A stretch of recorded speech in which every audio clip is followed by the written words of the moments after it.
When you're out in nature and nature calls, what are you going to do? We have some pro tips and you're going to want to stick around.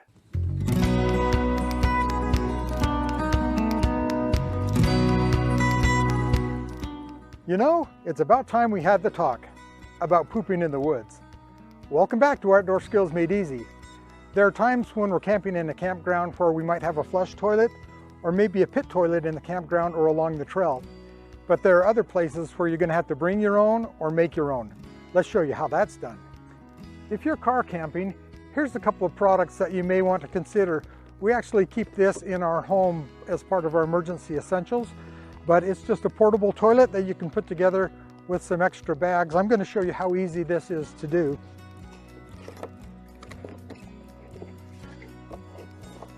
Whoop. So you can see it comes with a seat and a stand, and you just click it together.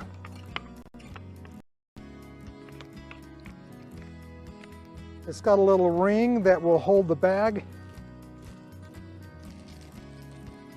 So here's some bags. We'll just pull one out.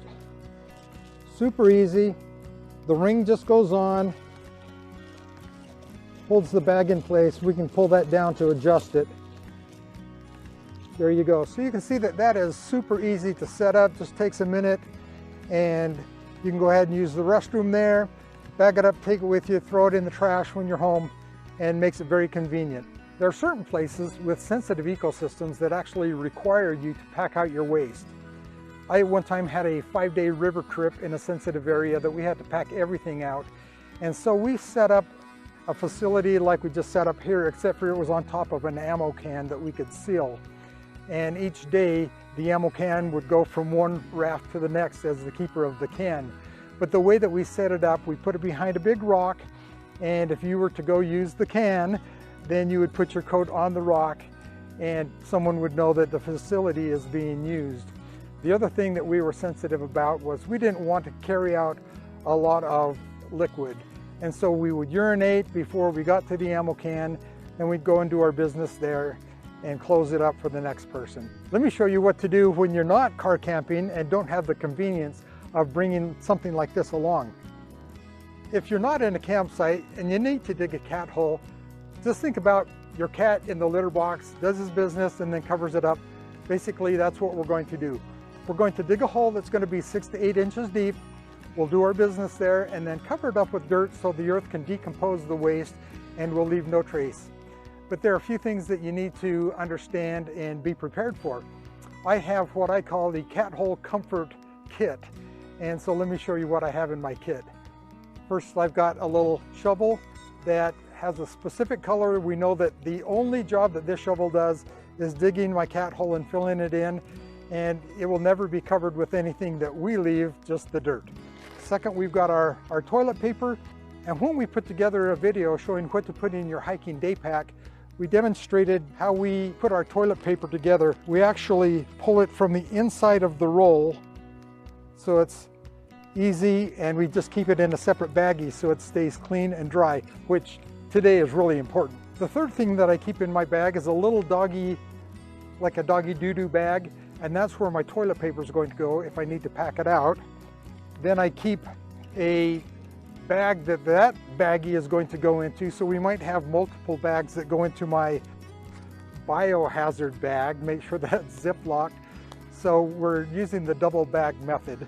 And here's an option too, some wilderness wet wipes, which are very nice. And then finally some hand sanitizer when we're done. There are a lot of commercially made products that have most everything that we've showed you. One is called a double duty kit, and it's got about everything that you need. It uses the double bag method that we showed you. Here's another one. This is just called an anywhere toilet kit. It's got some biodegradable toilet paper. It's got the double bags, and it's got some handy wipe to wipe your hands off when you're done. So there's some things that make it a little bit easier. If you want to go to the store, you can put your own together at home. Now know that there are many products on the market nowadays that have biodegradable toilet paper and feminine hygiene products. And so if you do have a biodegradable toilet paper that's made for going in the outdoors, you won't have to put your toilet paper and double bag it and haul it out. but you know that you'll be safe in leaving it in your cat hole. Let me show you how to dig the pit and how it's used, but not in graphic detail. We found a pretty good spot here. It's a place where someone generally wouldn't be walking and stepping. And when we're done, we're going to put a rock on top of it to kind of indicate, don't step here. But we'll just start digging our hole. We're going to save our dirt to the side because of course we're going to cover back up when we're done. The hole that we've dug is about 6 to 8 inches, which is just about right. And now you're ready to go. Pun intended. So when you're done, make sure that you cover it back up, only touching dirt with your shovel. Put your paper waste in a bag and pack that out. With more and more people using the great outdoors, we really need to protect the resources for those that come behind us. I'm so glad that we had this talk, and I hope that you'll join us again at OSME TV.